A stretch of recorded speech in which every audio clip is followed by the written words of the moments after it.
Hello, everybody. Hello, thank you very much. Thank you. Beautiful day. Very good what you're doing. Look at all those empty seats. Never seen it like that.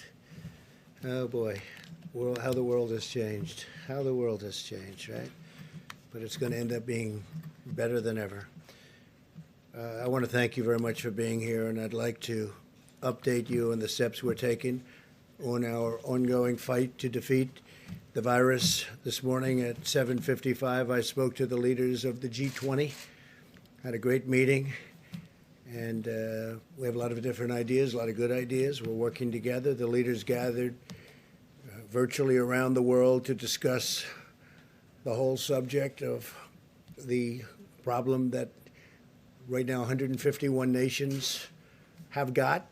We had President Alberto Fernandez of Argentina, Prime Minister Scott Morrison of Australia, President Jair Bolsonaro of Brazil, Prime Minister Justin Trudeau of Canada, President Xi of China, President Emmanuel Macron of France, Chancellor Angela Merkel of Germany, Prime Minister Modi of India, President Widodo of Indonesia, Prime Minister Giuseppe Conte of Italy, Prime Minister Shinzo Abe of Japan. Congratulations to Japan on making a great decision on the Olympics. Going to make it next year, 2021. President Andres Manuel Lopez Obrador of Mexico. I want to thank the President of Mexico for having done such a great job with respect to the military. We have 27,000 Mexican soldiers on our southern border, and very few people are getting through, I can tell you that. We got to keep it that way. And we have a great relationship with Mexico now. President Putin of Russia, King Salman of Saudi Arabia, President Ramaphosa of South Africa, President Moon of, as you know, a country that we spend a lot of time in, South Korea. We're working very hard on that.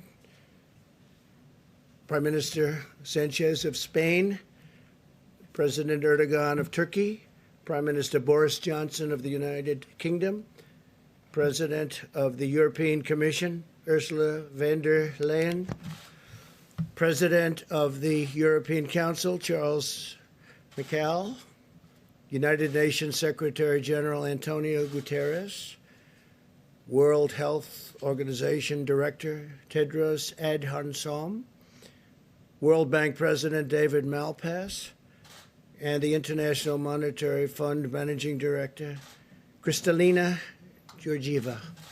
So that's a big group, but it's a great group. It's and they were all there, every one of them, and we talked about the problem, and hopefully it won't be a problem for too much longer. The United States is working with our friends and partners around the world to stop the spread of the virus and coordinate our efforts.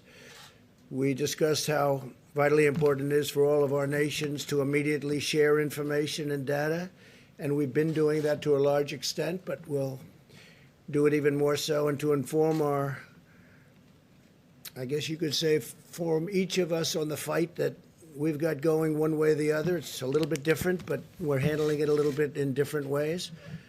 But there is great uniformity, I think. It was a terrific meeting, tremendous spirit among all of those countries. You had 20 countries plus the other people that I mentioned, and tremendous spirit to get this over with. After the meeting with the world leaders, I spoke with the governors of our 50 states and territories. Our team has been in constant communication with the governors, and we had a terrific meeting. Somebody in the fake news said that one of the governors said, "Oh, we need Tom Brady." I said, "Yeah." He meant that in a positive way. He said, "We need Tom Brady. We're going to do great." And he meant it very positively, but they took it differently. They think Tom Brady should be leading the effort. That's only fake news, and I like Tom Brady. Spoke to him the other day. He's a great guy. But I wish the news could be real. I wish it could be honest. I wish it weren't corrupt. But so much of it is. It's so sad to see. Just so sad to see. We had a great meeting. I tell you what, I'm sure you have tapes of the meeting. I'm sure that you were able to get tapes very easily. So you had 50 governors plus. And if you had tapes, you'd see it was really, I mean, there's no contention. I would say virtually none. I would say maybe one person, there was a little tiny bit of a raising of a voice, a little wise guy, a little bit. But he's usually a big wise guy, not so much anymore. We saw to it that he wouldn't be so much anymore. But he is, we had I mean, I would rate Mike was there. A lot of the folks in the back were there. And it was a great meeting. Took place at about 12 o'clock. So we went from the G20 to the governors. We also spoke about the economic relief with the governors and the package that we're moving through Congress to deliver much-needed financial assistance to hardworking families and small businesses. I want to thank Democrats and Republicans in the Senate for unanimously passing the largest financial relief package in American history, 96-0, and I have to say it's the largest by far. And I'm profoundly grateful that both parties came together to provide relief for American workers and families in this hour of need. The House of Representatives must now pass this bill, hopefully without delay. I think it's got tremendous support. When you're at 96-0, and as you know, a couple of those people are quarantined, and one, Rand Paul, he's actually got it. But he'll be better. He's been a great guy. He's been a great friend of mine, actually. The massive $2.2 trillion relief package includes job retention loans for small businesses with loan forgiveness available for businesses that keep their workers on the payroll. It's pretty good. Loan forgiveness. Keep the workers on the payroll. It's pretty good. Direct cash payments will be available to American citizens earning less than $99,000 per year, $3,400 for the typical family of four. Expanded unemployment benefits. The average worker who has lost his or her job will receive 100% of their salary for up to 4 full months. These are things that, by the way, we have plenty more to go, but they're things that nobody's ever had any package like this done. And I just want to thank them. Hopefully it'll get approved equally easily in the House, really. I think it will go through pretty well from what I hear. Virtually everybody. There could be one vote, one grandstander maybe. You might have one grandstander. And for that, we'll have to come back and take a little more time, and it'll pass. It'll just take a little longer. But let's see whether or not we have a grandstander. Critical support for the hardest hit industries with a ban on corporate stock buybacks and tough new safeguards to prevent executive compensation abuse. Over $100 billion for our amazing doctors, nurses, and hospitals. $45 billion for the Disaster Relief Fund, more than doubling the amount available. This is tremendous stuff. $27 billion for the coronavirus response, including $16 billion to build up the strategic national stockpile with critical supplies, including masks, respirators, and all sorts of pharmaceuticals. $3.5 billion to expand assistance to child care providers and child care benefits to healthcare workers, first responders, and others on the front lines of the crisis. And these are really brave, incredible people, I have to say. And some of them are getting sick, and some of them are getting very sick, and some of them don't even recover. They're incredible people. $1 billion for Defense Production Act procurement. We are, as you know, using the act, but we use it only when necessary. We use it as leverage. We generally don't have to use it to accomplish what we want to accomplish. As of today, FEMA has shipped over 9 million N95 masks, 20 million face masks, 3.1 million face shields, nearly 6,000 ventilators, 2.6 million gowns, 14.6 million gloves, and we're sending more every day, and we've got tremendous amounts of equipment coming in. A lot of great companies are making equipment right now. The ventilators, obviously, they take a little longer to make, but we have a lot of companies making them, and we're going to be in great shape. We took over an empty shelf. We took over a very depleted place in a lot of ways. As you know, the testing is going very, very well, and that was obsolete and broken, and we fixed it, and it's been going really good.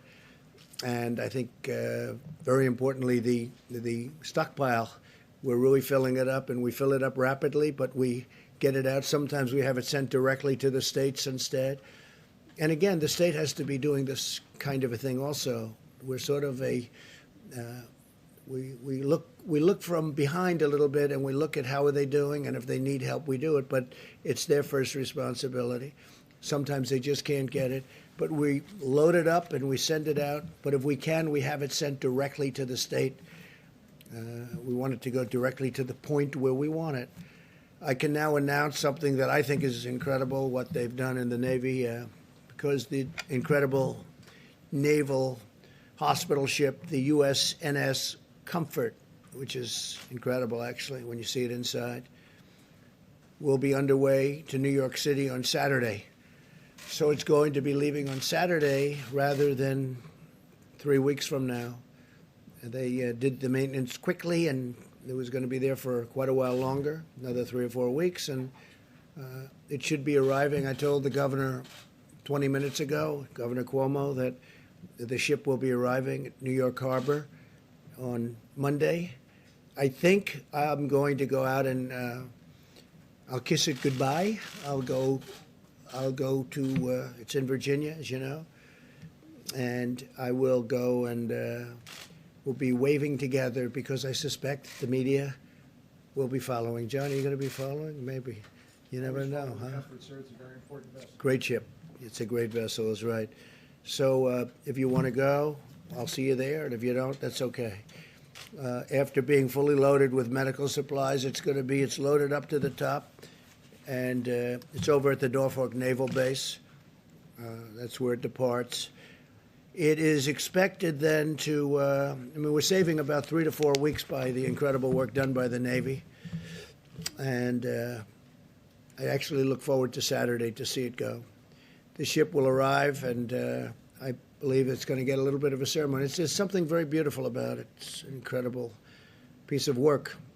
Going to be landing at Pier 90 in Manhattan to provide hospital surge capacity for the New York metropolitan area. So it's a surge capacity. They may use it for this, or they may have other people coming in from hospitals unrelated to the virus, and then they'll use those hospitals on land. They'll use those hospitals for the virus, but we'll see how they do it. They could do it either way, one way or the other, whichever one is best. But it could be, because it's set up so well for a regular hospital, that they may take people out of hospitals and then use those rooms for the virus. The National Institute of Health and the private sector, working closely with the FDA, continue to collaborate to discover and test treatments and therapies that can effectively reduce the duration and symptoms of the virus and very much help people to recover. And I'm firmly committed to bringing these treatments to market very quickly. We have a lot of tests going on with regard to different medicines, and I hope we get lucky. I hope we hit. A lot of talented scientists and doctors are working on therapeutics, a cure, vaccines. I think we're doing very well. Tony may speak to that a little bit later, but I think we're doing very well with regard to the vaccines. I think we're doing well with regard to a lot of the things I just mentioned, but we'll have to see what happens. We're going to know fairly soon about a lot of them. But it's very advanced, and the vaccines are very advanced prior to, as you know, a fairly reasonably long test period of, in that case, over a year.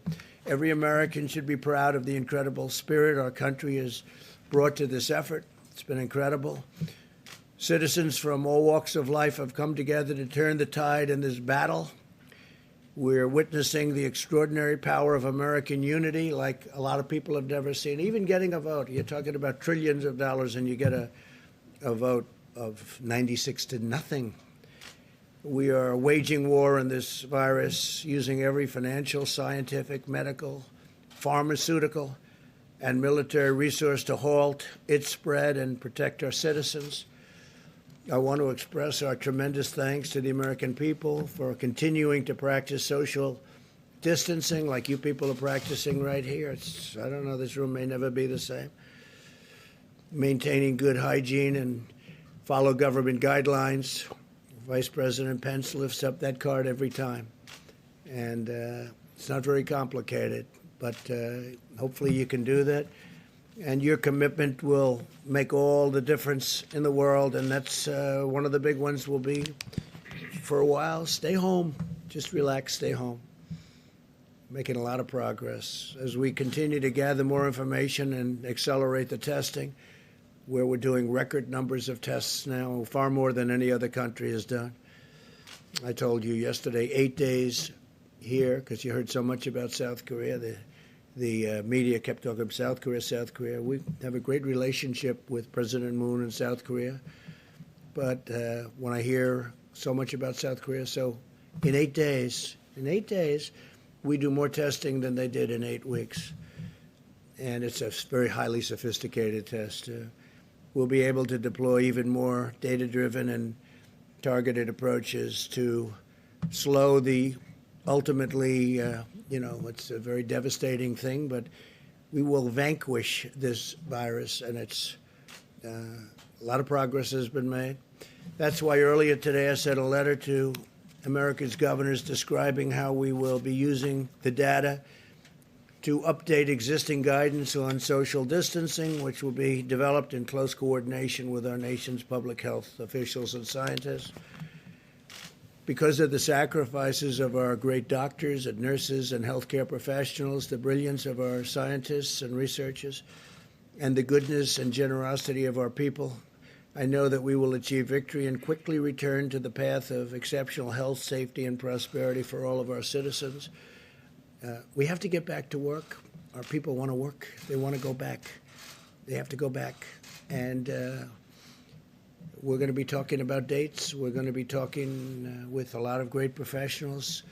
But this is a country that was built on getting it done. And our people want to go back to work. I'm hearing it loud and clear from everybody. So we'll see what happens. We're going to have a lot more information early next week, and we'll be reporting that back.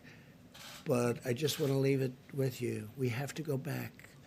This is the United States of America. They don't want to sit around and wait, and they'll be practicing. And by the way, a lot of people misinterpret when I say go back. They're going to be practicing as much as you can, social distancing and washing your hands and not shaking hands and all of the things that we talk about so much, but they have to go back to work. Our country has to go back. Our country is based on that.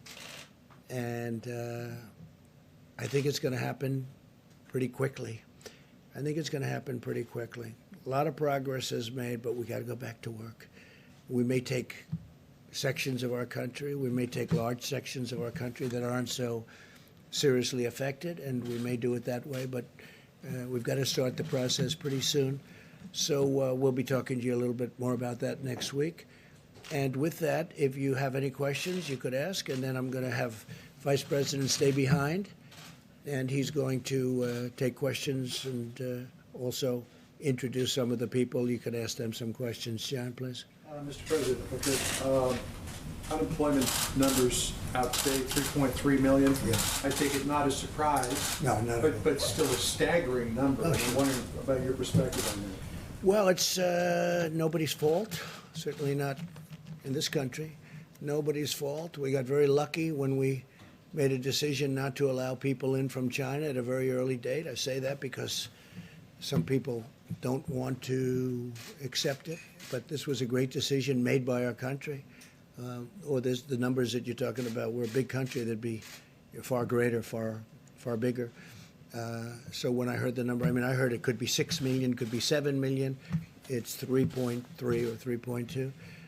But it's a lot of jobs. But I think we'll come back very strong. The sooner we get back to work, every day that we stay out, it gets harder to bring it back very quickly.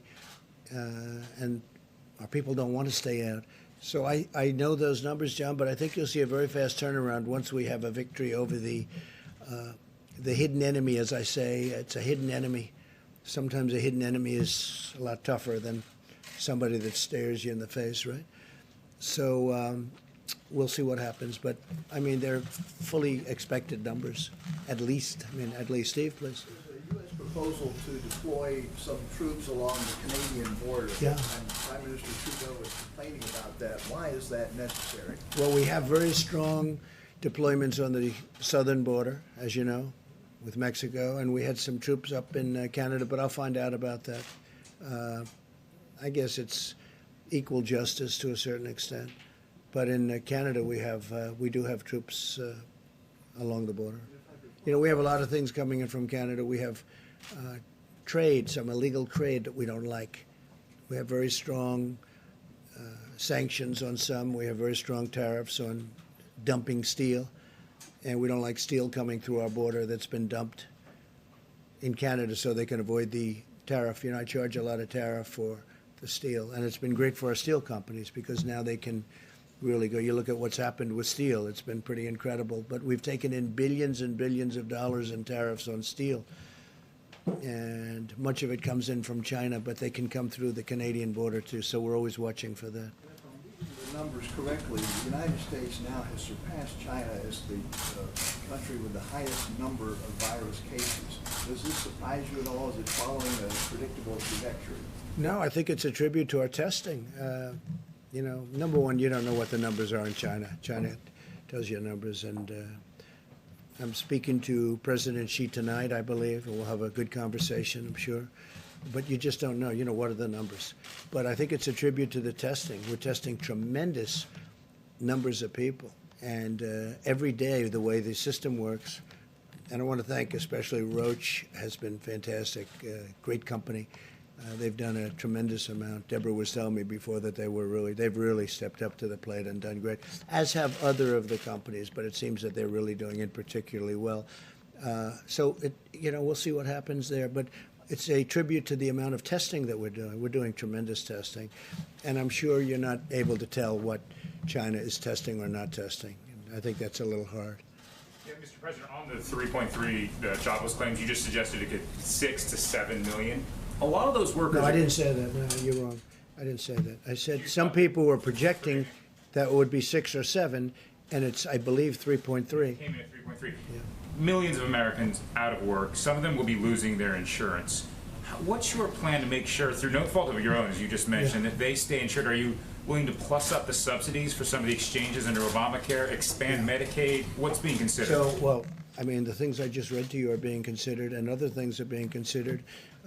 People are going to be getting big checks, and it's not their fault. What happened to them is not their fault. So we're doing a lot of different things on health insurance. We have meetings on it today. We're taking care of our people. This is not their fault, what happened, and we're taking care. We're starting off by sending them very big checks. I think for a family of 4, it's about $3,000. And we're taking care of our people. We're taking care of our workers. This was not, you know, as I say, this was not a financial crisis. This was a health crisis, a medical crisis. We're going to take care of our people. Please. Yeah. Please. The National Restaurant Association came out with a survey this morning saying that 3% of all restaurants in this country have shuttered for good in the past 3 weeks. And the projection is that 11% more are going to close in the next 30 days. So what do you say to a restaurant owner who is looking at his sheets and thinks he has to close within the next 30 days? Well, I know the business very well. I understand the restaurant business. It's a very delicate business. It's a business that it's not easy. You know, I always say in a restaurant business, you can serve 30 great meals to a person or a family, and they love it. One bad meal, number 31, they never come back again. It's a very tough business, but they're great people that run restaurants. And I've heard 3% could be lost, and you could go as high as 10 or 11%. But they'll all come back in one form or another. It might be a different restaurant, but it's going to be a great business for a lot of people. And we're making it easy for people to look what we're doing in terms of loans, what we're doing in terms of salaries. They'll all come back. It may not be the same restaurant, may not be the same ownership, but they'll all be back. Yes, sir, please. So you mentioned the pledges from American companies to provide supplies, but does it get, as we top 81,000 cases in the U.S., does it make sense to relook at using the Defense Production Act? Well, I talked about the Defense Production Act a lot, and I've enacted it. I have it. I can do it with a pen. And we have actually used it on 2 minor occasions, and then we could withdraw it. But for the most part, the companies, we don't need it. We say, we need this, and they say, don't bother, we're going to do it. I mean, we're dealing with Ford, General Motors, 3M. We're dealing with great companies. They want to do this. They want to do this. They're doing things that frankly, they don't need somebody to walk over there with a hammer and say, do it. They are getting it done. They're making tremendous amounts of equipment, tremendous amounts. And when this is over, we're going to be fully stockpiled, which they would have never been, except for a circumstance. This was something that nobody has ever thought could happen to this country. I'm not even blaming. Look, we inherited a broken situation, but I don't totally blame the people that were before me and this administration. Nobody would have ever thought a thing like this could have happened. But the Production Act, Defense Production Act, is a wonderful thing, but I just haven't had to use it. They know it's activated. They know I can use it.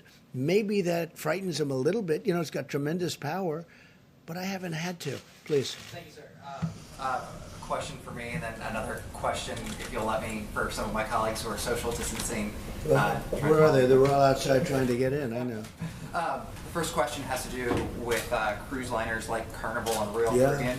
They want this relief aid, but they're worried that because they offshored to places like Panama and Liberia, they might not qualify. Senator Hawley has said that they should move back to the United States before they get a check. Do you agree?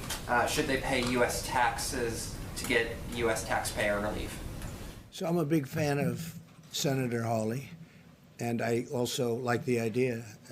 There were some senators that didn't want to do anything, like Carnival, great company, but they're based in different places. I won't tell you why. I could tell you exactly where they're based, but I won't do that.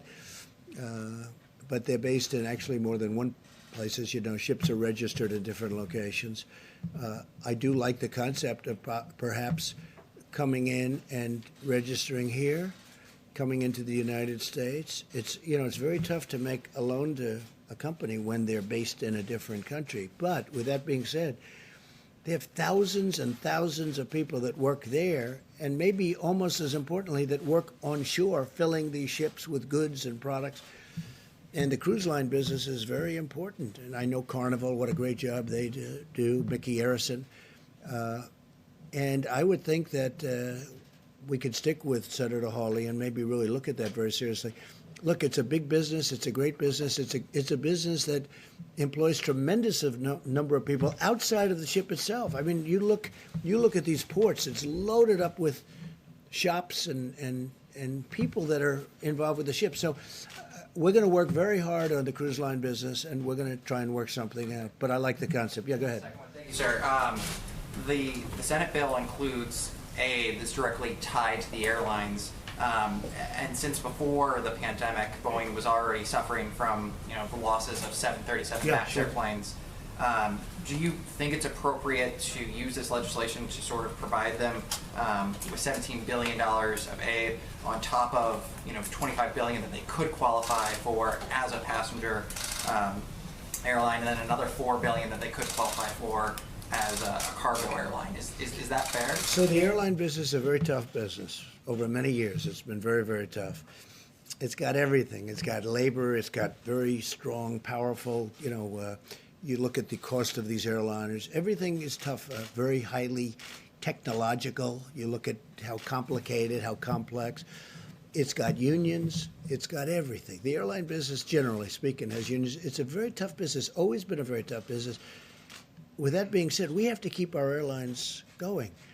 And we're going to be using some. Now, maybe we'll take a piece of the airlines for our country, where we loan money and we take a piece. It's all fully ready. We're ready to go.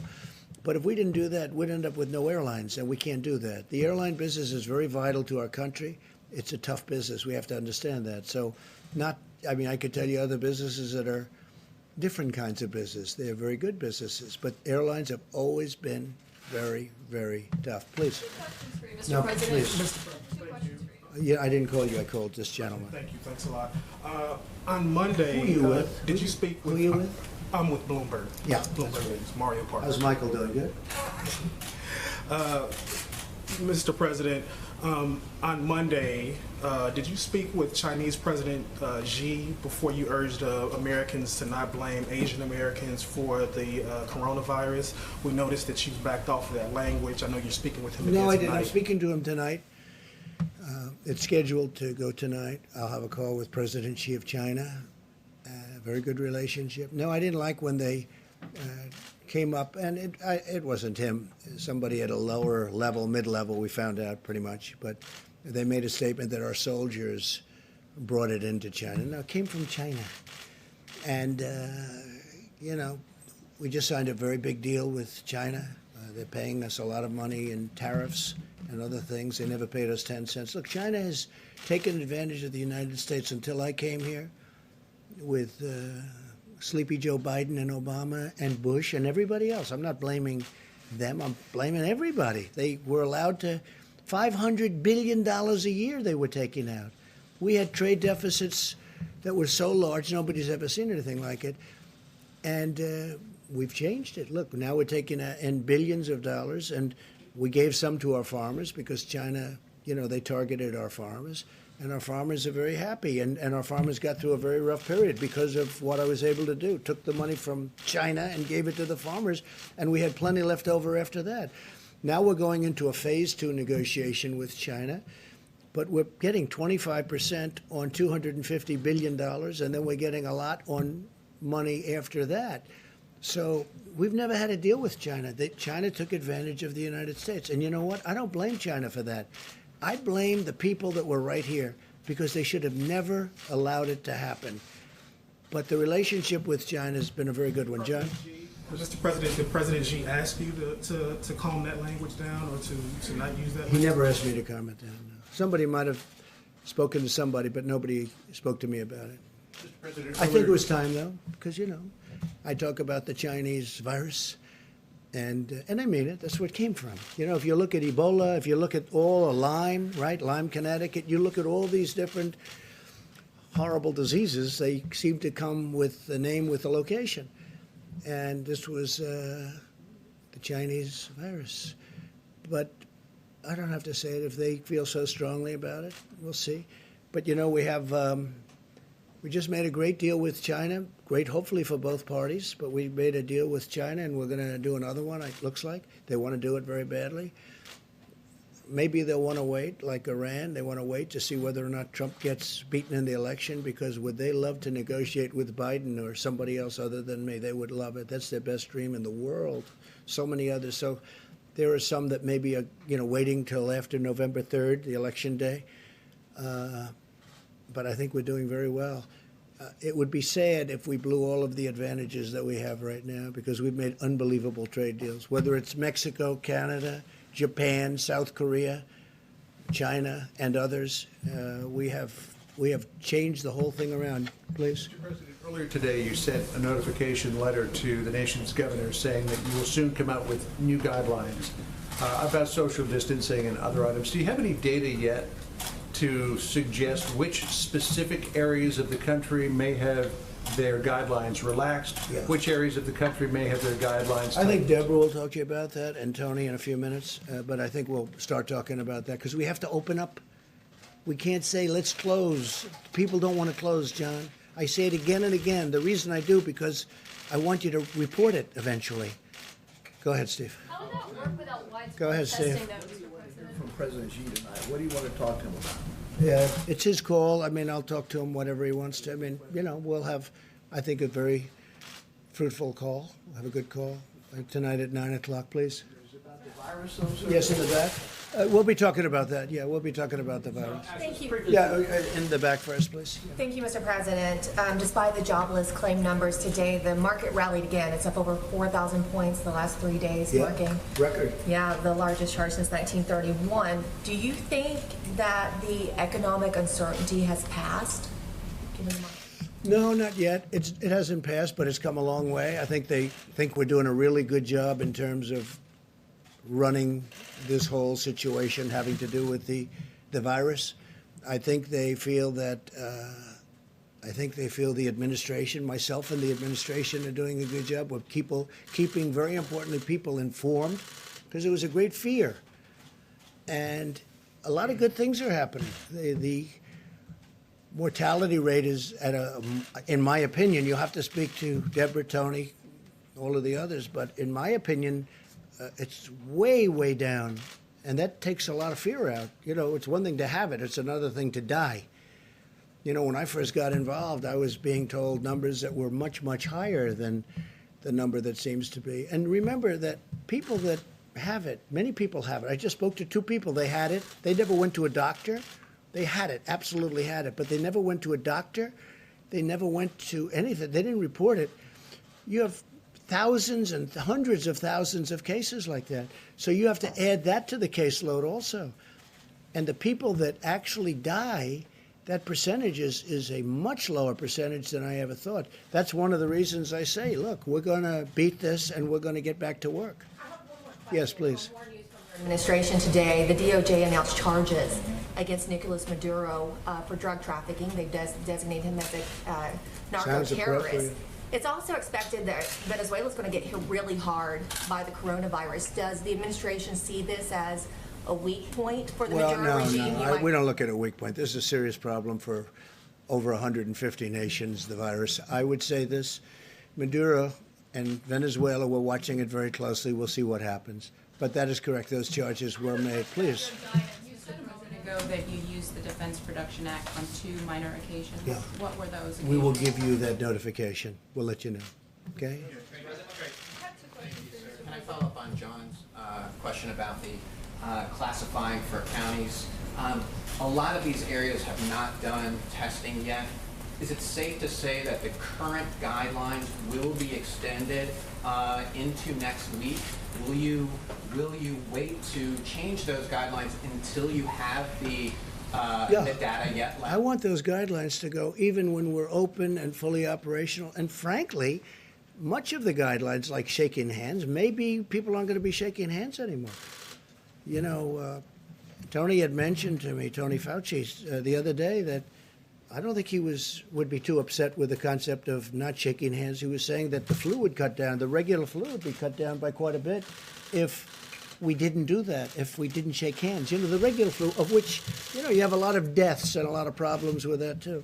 So I think a lot of great things are going to, when we're open, just to finish, when we're open, as soon as we open, that doesn't mean you're going to stop with the guidelines. You'll still try and distance yourself, maybe not to the same extent because you have to lead a life. But I think the time is coming. How about one more question? Go ahead, in the back, please. Thank you very much, Mr. Go ahead, President. please. I also have 2 questions because I'm asking on behalf of foreign press as well. So one domestic question, one international. Domestically, you just tweeted the other day saying that it's very important that we totally protect Asian Americans. Yes, I do. Very important to me. But still millions. Very important to me. We have to protect our Asian Americans. It's a very important. That was a very important tweet to me because I didn't like things that I was hearing. Please go ahead. Well, what's the concrete measure that you're taking to combat the hate crimes against Asians? Well, I don't know. All I know is this.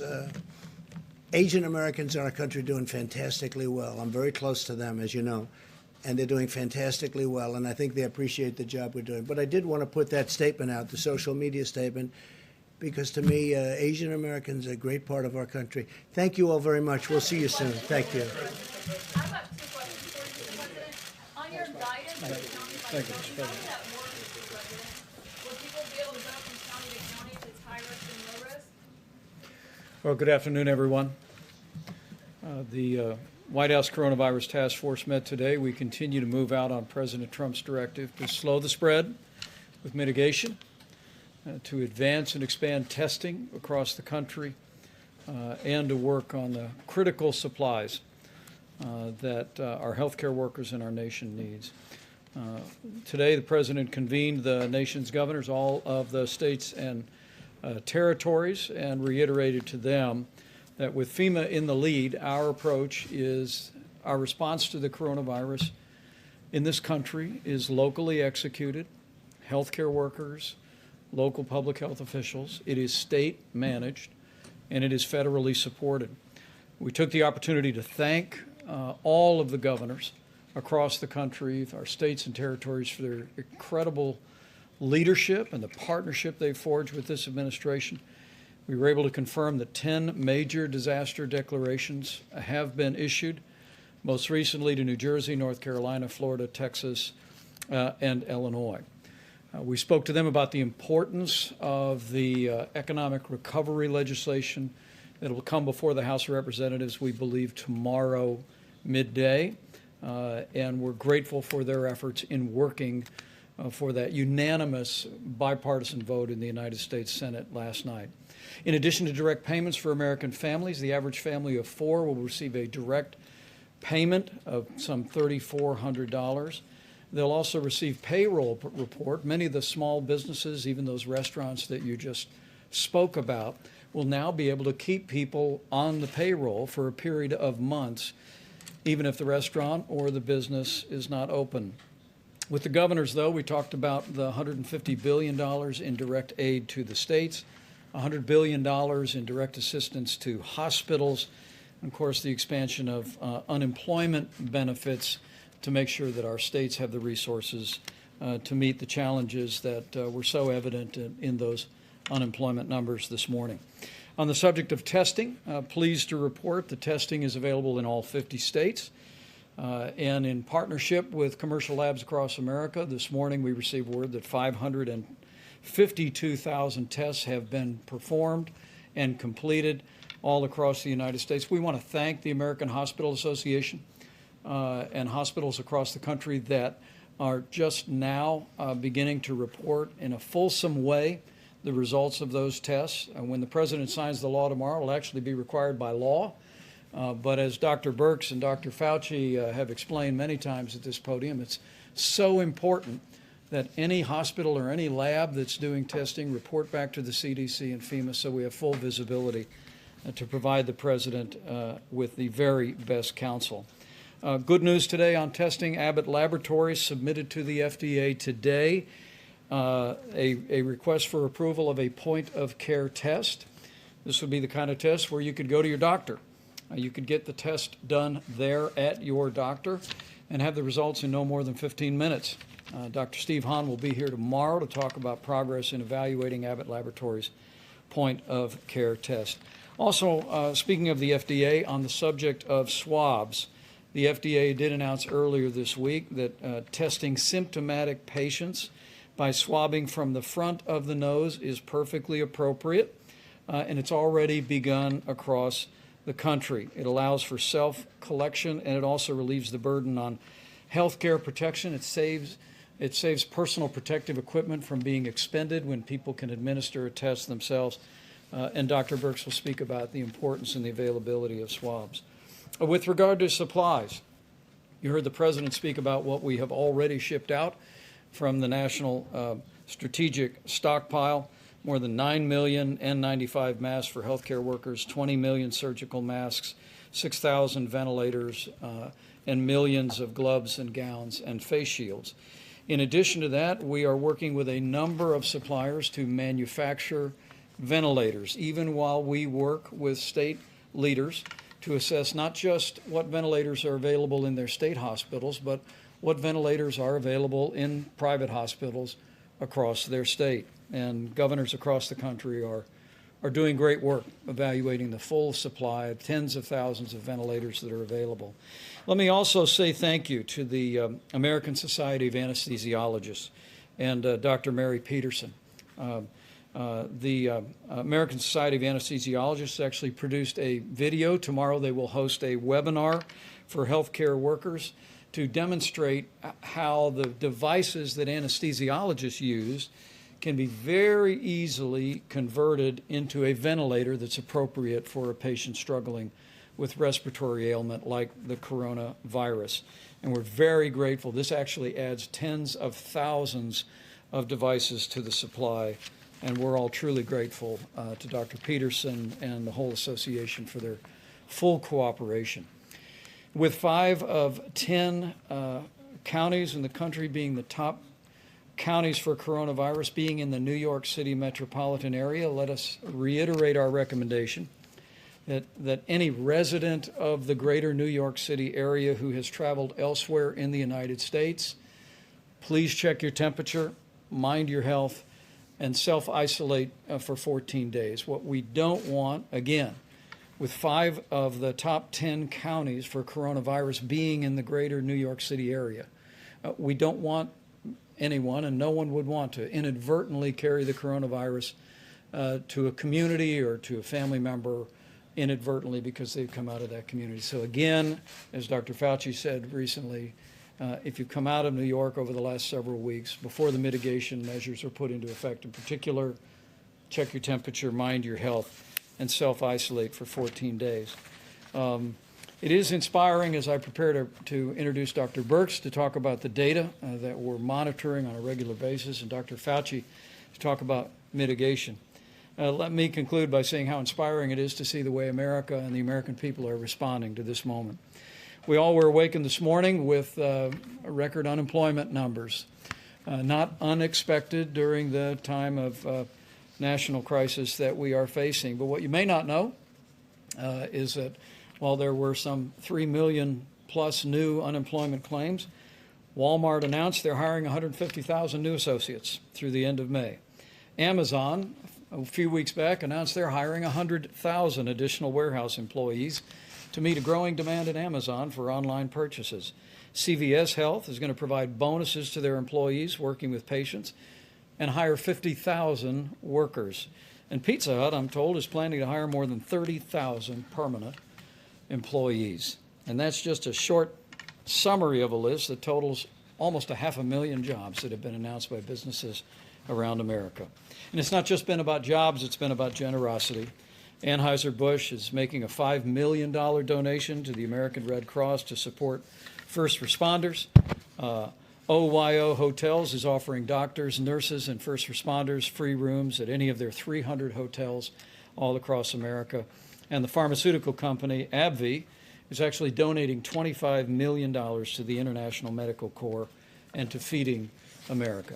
American businesses are stepping up to partner with us to meet this moment, but they're being incredibly generous as well to all of those that are stepping in the lead and providing health care services and, of course, to those most in need. We can do this, America, but it'll take all of us. As the President often says, we're all in this together. But as millions of Americans do their part, with 15 days to slow the spread, putting into practice the President's guidelines for combating the coronavirus and its spread, we grow more confident every day that this too shall pass with the cooperation and generosity and prayers of the American people. I just know that we will slow the spread, we will protect our most vulnerable, and we will heal our land. And now for information on the latest on data and what we're seeing, Dr. Deborah Birx. Thank you.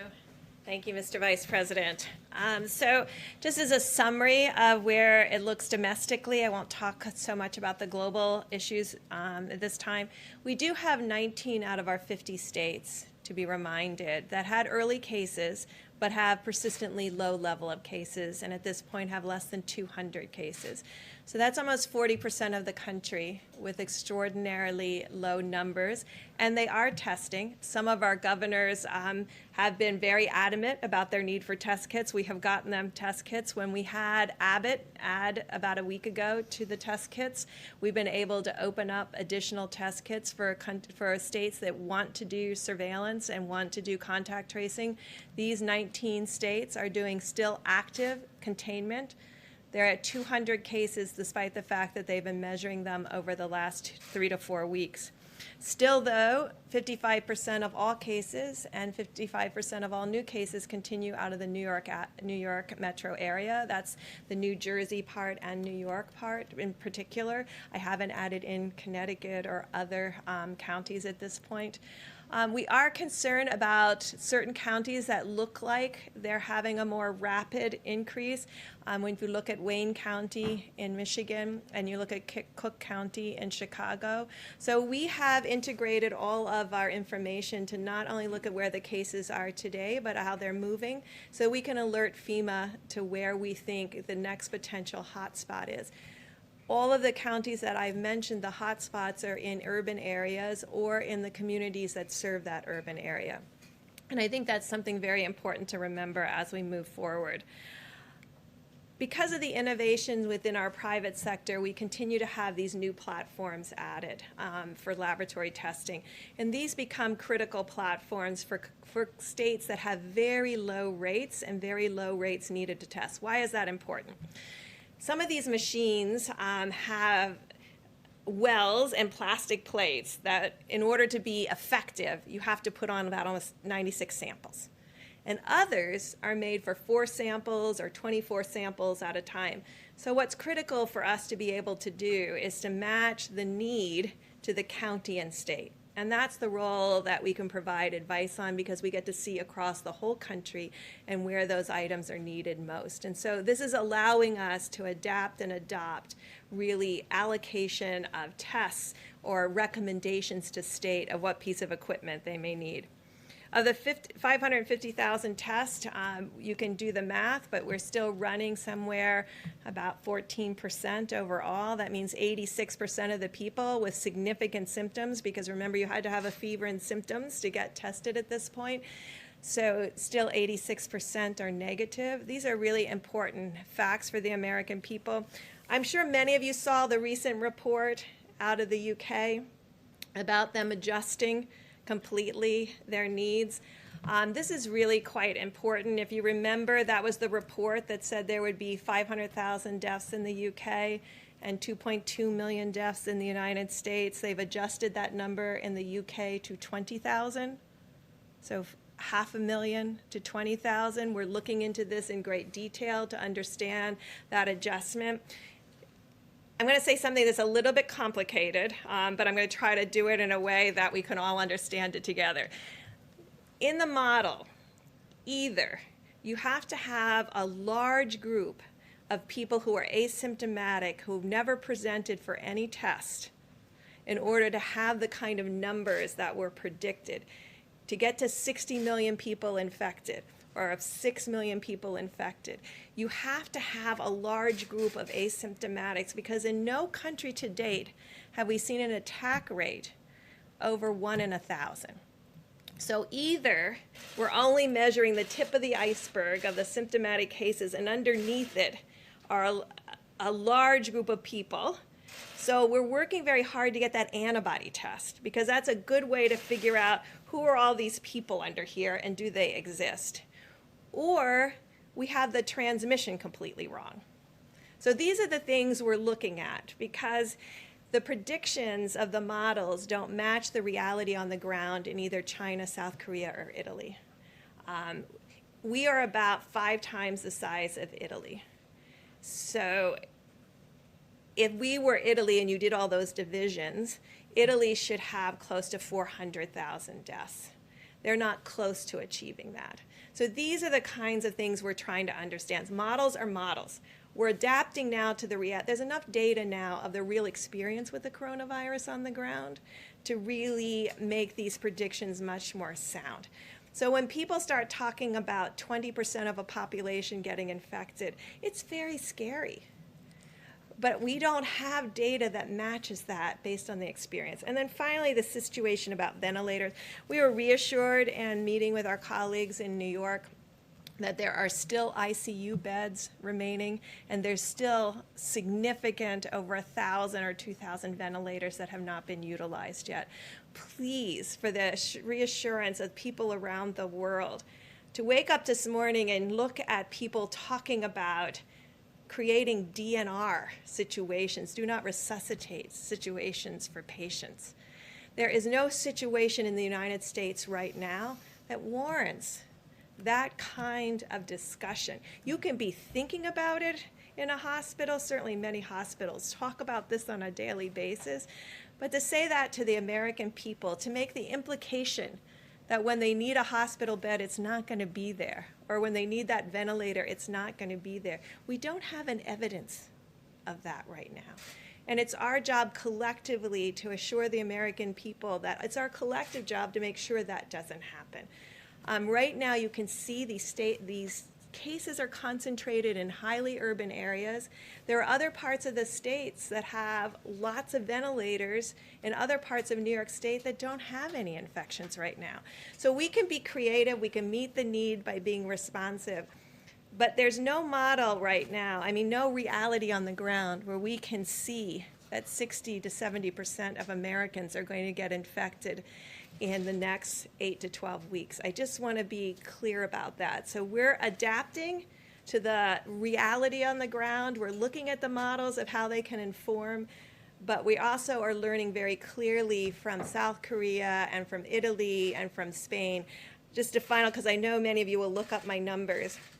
The only people who are over really 1 in 1,000 cases are people that have very small populations, like Monaco and Liechtenstein. So you will see a different number coming from when your population is really tiny. One case can put you over 1 to 1,000 or 2 to 1,000. Thank you. Good. We'll do questions in a moment. Dr. Fauci. Thank you, Mr. Vice President. I'm going to change the topic just a little bit because there was a questions that came up, and I've been asked about this on a couple of media interactions regarding the interventions that we're talking about. And it's important because it's about something that I said yesterday about what we would likely see. Whenever you put the clamps down and shut things down, you do it for 2 reasons. You do it to prevent the further spread, this we call mitigation, but you also do it to buy yourself time to get better prepared for what might be a rebound. It may be a rebound that we get things really under control, and then you pull back, which ultimately we're going to have to do. Everybody in the world is going to have to do that. You're either going to get a rebound or it might cycle into the next season. So what are we going to do to prepare ourselves for that? One of the most important things is one that I mentioned several times from this podium, and that is to clarify a bit about the timeline for vaccines. And would that have any real impact on what we would call a rebound or what we would call a cycling in the season? Certainly, for sure, a vaccine is not going to help us now, next month, the month after. But as I mentioned to you, we went into a phase 1 trial, and I keep referring to one vaccine. There's more than one. There's a couple of handfuls of vaccines at different stages of development, but they're all following the same course. And the course is you first go into a phase 1 trial to see if it's safe, and you have very few people, 45 people within a certain age group, all healthy, none at really any great risk of getting infected. And the reason you do that, because you want to make sure that it's safe. Then the next thing you do, and that takes about 3 months, easily, maybe more. So that's going to bring us into the beginning or middle of the summer. Then you go to a phase 2 trial, or what we say 2-3, which means we're going to put a lot of people in there. Now, we hope that there aren't a lot of people getting infected, but it is likely there will be somewhere in the world where that's going on. So it's likely that we will get what's called an efficacy signal, and we will know whether or not it actually works. If, in fact, it does, we hope to rush it to be able to have some impact on recycling in the next season. And like I said, that could be a year to a year and a half. I'm not changing any of the dates that I mentioned. But one of the things that we are going to do that you need to understand that has been a stumbling block for previous development of vaccines, and that is even before you know something works, at risk, you have to start producing it. Because once you know it works, you can't say, great, it works. Now, give me another 6 months to produce it.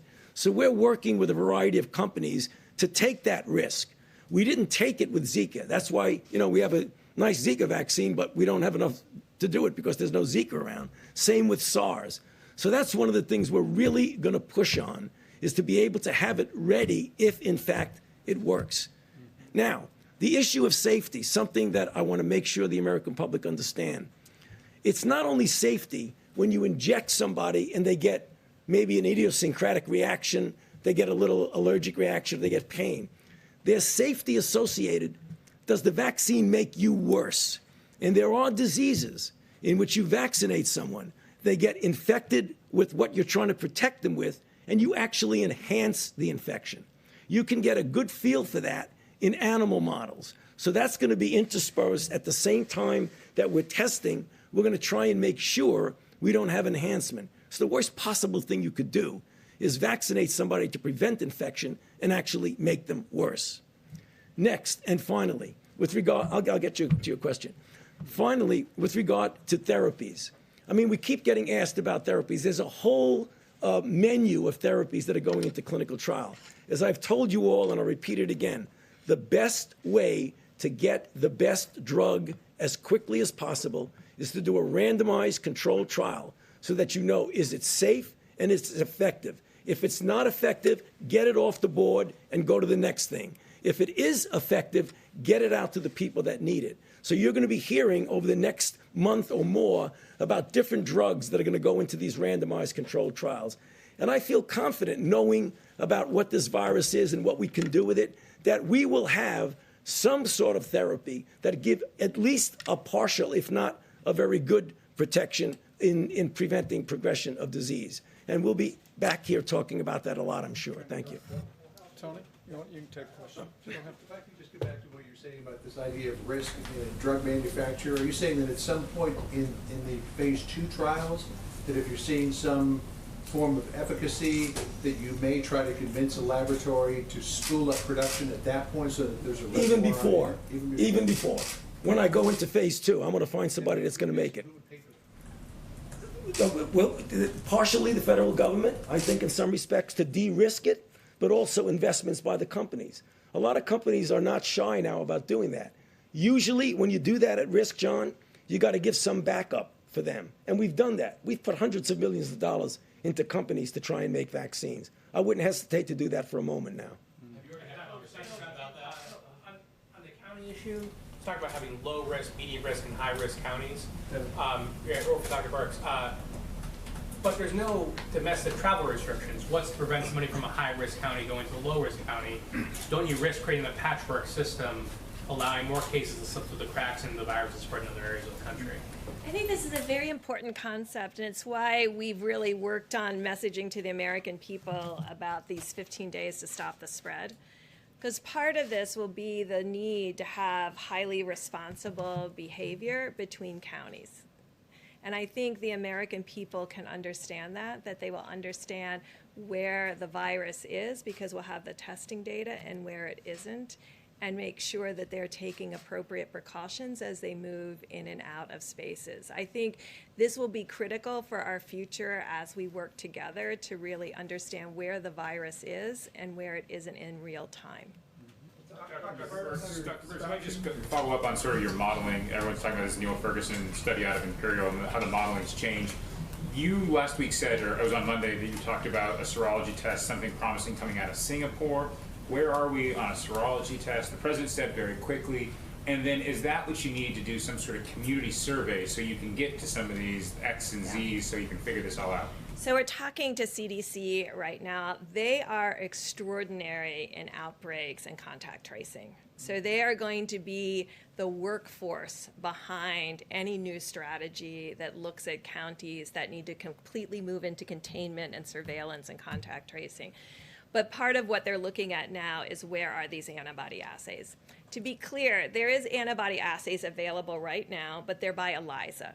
And what we're trying to do is not just do ELISAs, because they can use that now, but to be able to have point-of-care rapid diagnostics like we have with HIV, where you just get a drop of blood, you put it on a little cassette, and it tells you if you're positive or negative. So that's what companies are working on. Yes, correct. That's the IgG to measure. Now remember, that's not going to be helpful in diagnosis. That's going to be helpful for us to know how many asymptomatic cases there are, or were.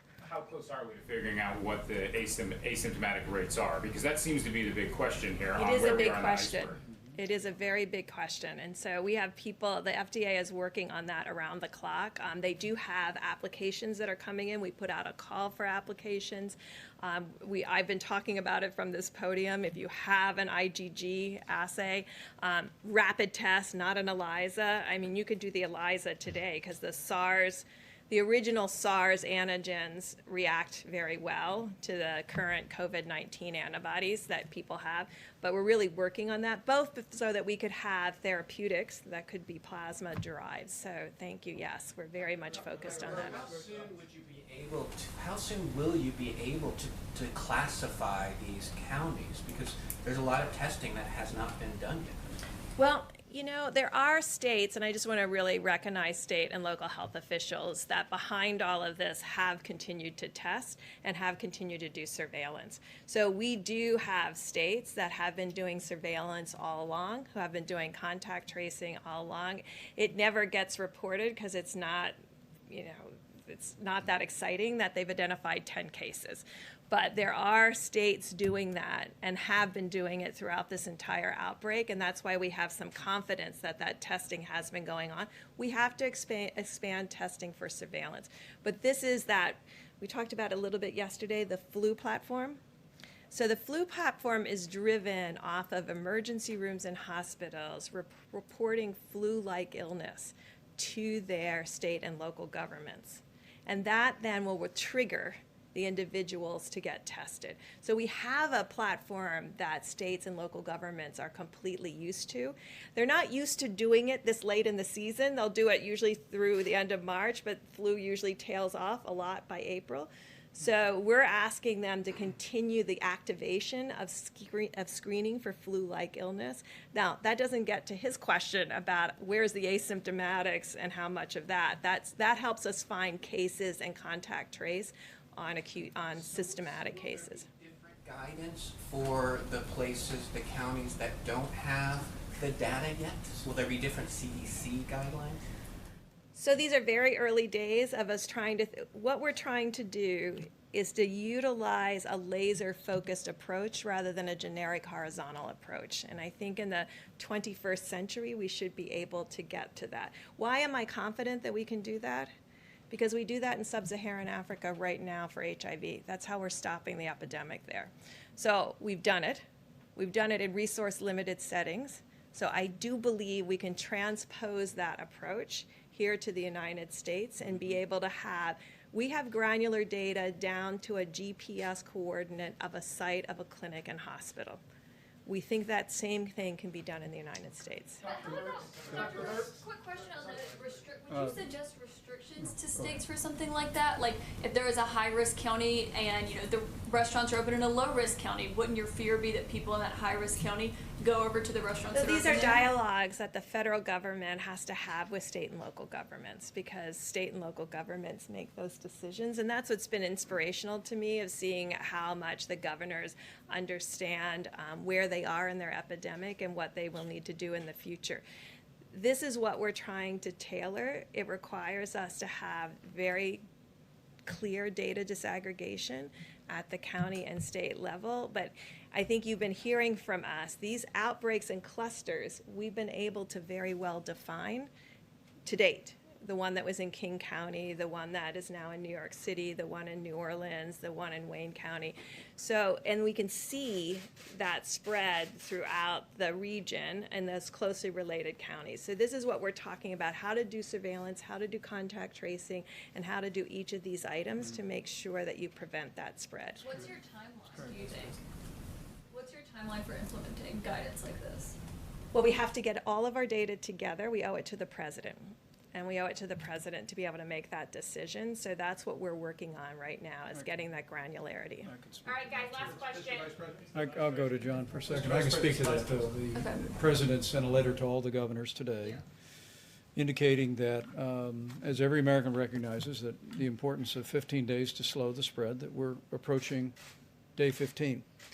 And what the president told the governors, that we're going to listen to the very best health experts in the world. We're going to examine that data very carefully, and we'll be presenting this weekend, the president, a range of recommendations and additional guidance for going forward. The president's made it clear that, in his words, he wants to open the country up, but we're going to do that responsibly And as the president told the governors today, we'll do that based on the data.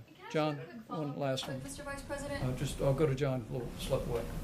Unless there was a last-minute glitch, we should probably see Phase 3 pass the House tomorrow. Yes. Already, there are many members who are talking about the need for a Phase 4.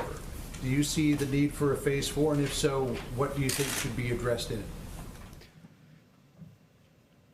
Well, first, let me just say again how grateful the president and I know governors across the country are for the extraordinary bipartisan work that's been done on Capitol Hill. Not just in the bill that will be taken up by the House of Representatives tomorrow, but in legislation last week that extended paid family leave, free coronavirus testing to every American, made sure that all the agencies at every level of the federal government had the resources to meet this moment. It's really been a very inspiring time. But what the president's made clear to our governors, we're going to do whatever it takes. And already we're hearing from some governors about the need for additional resources. And we will evaluate those very carefully. And I think the Secretary of the Treasury has already indicated, and congressional leadership has already indicated a willingness to remain open to that. The American people know we're all in this together. And the unity that you see on Capitol Hill, the unity that this president has marshaled among governors all across this country in our states and territories will continue to drive forward. We're going to make sure the people on the front lines are our healthcare workers, the people that are serving them, make sure our state governments, make sure every agency of the federal government have everything we need to put the health of America first. We'll see you back here tomorrow. Thank you all.